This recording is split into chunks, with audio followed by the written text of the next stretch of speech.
आप सभी को स्वतंत्रता दिवस की हार्दिक शुभकामनाएं। स्वतंत्रता दिवस के इस पावन अवसर पर आज हम तिरंगे के सफर को आपके साथ साझा कर रहे हैं।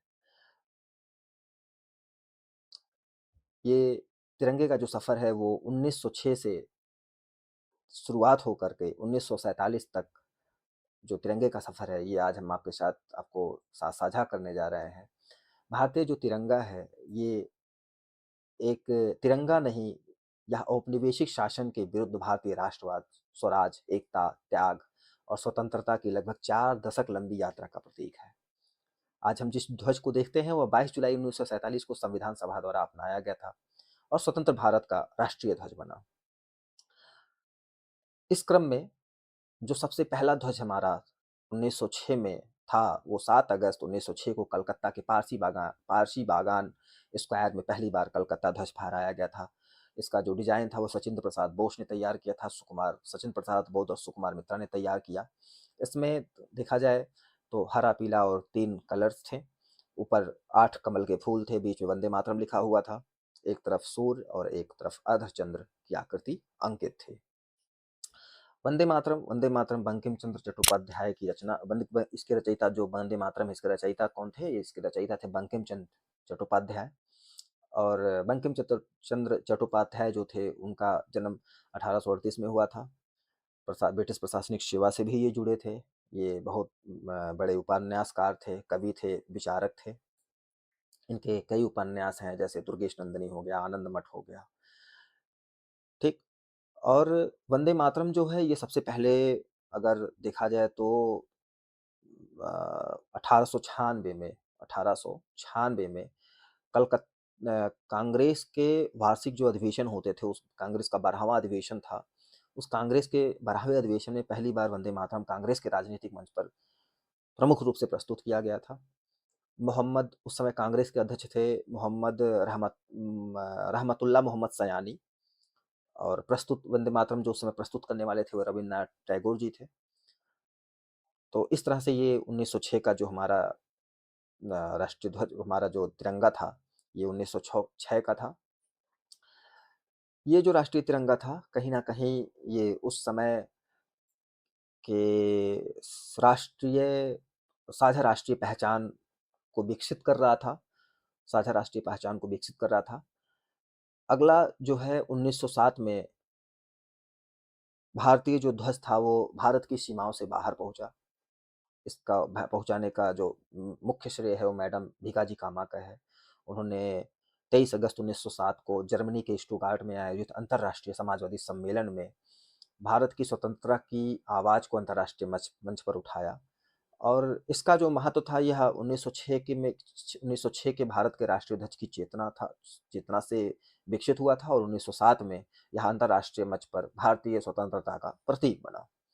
नेक्स्ट अगर देखते हैं हम, तो 1917 में होम रूल आंदोलन, उस समय 1916 में होम रूल आंदोलन चल रहा था और उसी समय एनी बेसेंट और बाल गंगाधर तिलक जी ने एक ध्वज के डिजाइन को प्रस्तुत किया, जिसमें हरी लाल पट्टियां थीं, यूनियन जैक था, अर्धचंद्र, सितारा, सप्तऋषि तारा मंडल दर्शाया गया था।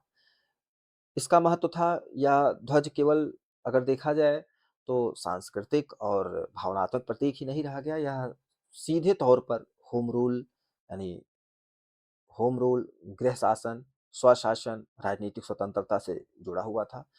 यह जो ध्वज था वो भारत में राजनीतिक चेतना के विकास को रिप्रेजेंट कर रहा था, राजनीतिक चेतना के विकास को रिप्रेजेंट कर रहा था, या ये कहें कि भारतीय ध्वज का विकास वास्तव में भारतीय राजनीतिक चेतना के विकास के साथ साथ हुआ।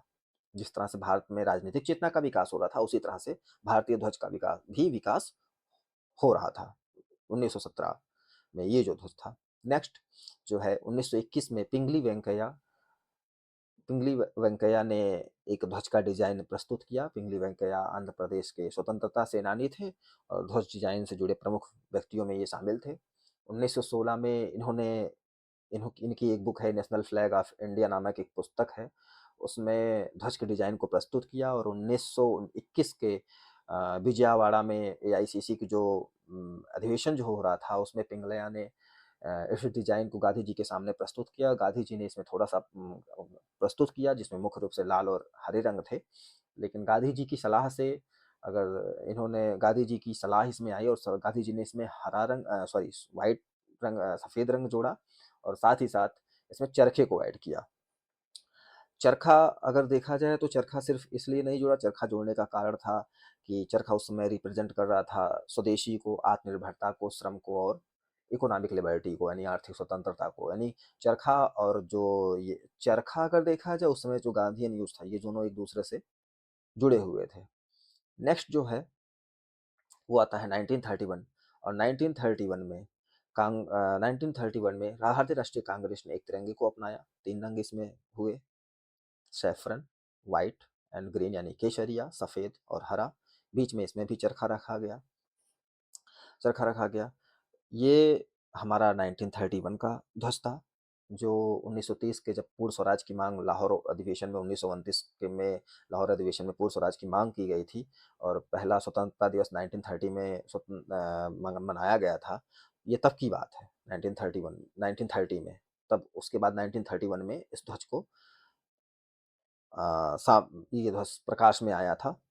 26 जनवरी 1930 को पूरे देश में जब पहली बार स्वतंत्रता दिवस या पूर्ण स्वराज दिवस मनाने के लिए आह्वान किया गया तो तिरंगा जब फहराया गया था, तो उस समय फहराया गया था, तो उसके बाद जो डिज़ाइन आई हमारे हमारे ध्वज की, राष्ट्रीय ध्वज अभी हम जब ये अपना लिया जाएगा तब अभी कहेंगे।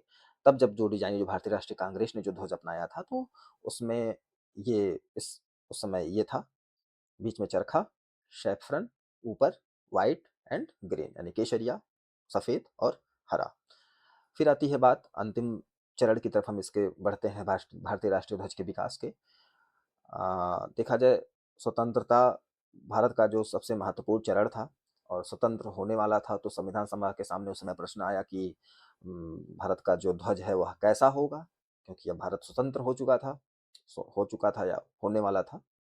तो जब 22 जुलाई 1947 को जब भारत स्वतंत्र हो गया, तो संविधान सभा ने 22 जुलाई 1947 को जब भारत स्वतंत्र नहीं हुआ था, जो उस समय संविधान सभा थी, संविधान सभा ने वर्तमान जो राष्ट्रीय ध्वज को अपनाया, उसमें चरखे के स्थान पर उन्होंने रिप्लेस कर दिया 24 तीलियों को वाले अशोक चक्र शामिल किया गया।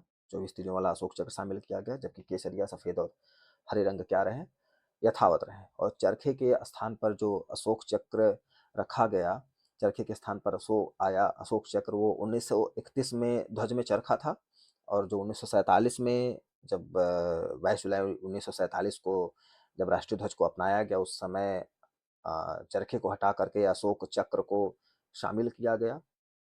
और इस प्रकार जो वर्तमान हमारा राष्ट्रीय ध्वज है, उसमें बीच में सफ़ेद कलर वाली जो पट्टी है, उसमें उसमें अगर देखा जाए तो अशोक चक्र बीच में, उसके ऊपर केसरिया और नीचे हरा रंग है। वर्तमान जो ध्वज है हमारा वो आयताकार है। इसकी लंबाई चौड़ाई का अगर रेशियो देखा जाए तो 3:2 है। 3 समान क्षैतिज पट्टियाँ हैं। इसमें जो केसरिया रंग है वो साहस और त्याग का प्रतीक माना जाता है। लाल रंग शांति और सत्य का प्रतीक माना जाता है। हरा रंग भूमि, कृषि, उर्वरता, विकास और समृद्धि का प्रतीक माना जाता है। और अगर देखा जाए तो जो ये अशोक चक्र ये शामिल किया गया, ये कोई धार्मिक प्रतीक नहीं था, बल्कि इसमें धर्म, नैतिकता, न्याय, प्रगति, गति का संदेश यह देता था। और कुछ कुल मिलाकर अगर देखा जाए तो ये राष्ट्र को निरंतर आगे बढ़ने के लिए प्रेरित करता है। तो इस तरह से जो सबसे महत्वपूर्ण बदलाव 22 जुलाई 1947 को हुआ था, उसमें चरखे से अशोक चक्र को शामिल किया गया था। तो इस तरह से ये हमारा ये क्रम था भारतीय तिरंगे के सफ़र का। और ये वर्तमान जो तिरंगा हमारा है, ये भारतीय राष्ट्रीय ध्वज जो 22 जुलाई 1947 को अपनाया गया। तो ये था हमारे भारतीय तिरंगे का सफ़र। और अब आपके लिए एक विशेष सूचना कि यूजीसी नेट जून 2026 की जो आंसर की थी, वो कल यानी 16 अगस्त 2026 को जारी होने वाली है। एनटीए ने अपने ट्विटर हैंडल से एक पोस्ट किया है जिसमें उसने कहा है कि कल यानी 16 अगस्त 2026 को एनटीए यूजीसी ने जून 2026 के आंसर की जारी होगी। अब देखना ये है कि कितने बजे आंसर की जारी होती है।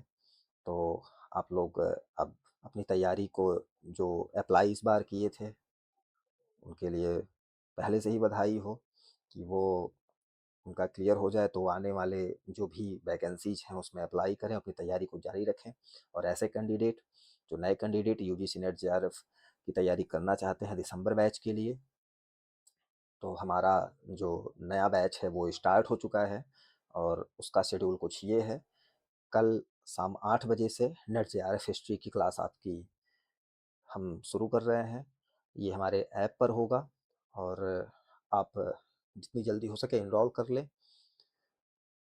प्ले स्टोर पे जा कर के योग एकेडमी आप सर्च करेंगे, वहाँ से आप डाउनलोड कर सकते हैं। तो इसी के साथ आप सभी को 80th इंडिपेंडेंस डे की हार्दिक शुभकामनाएं। जय हिंद, जय भारत।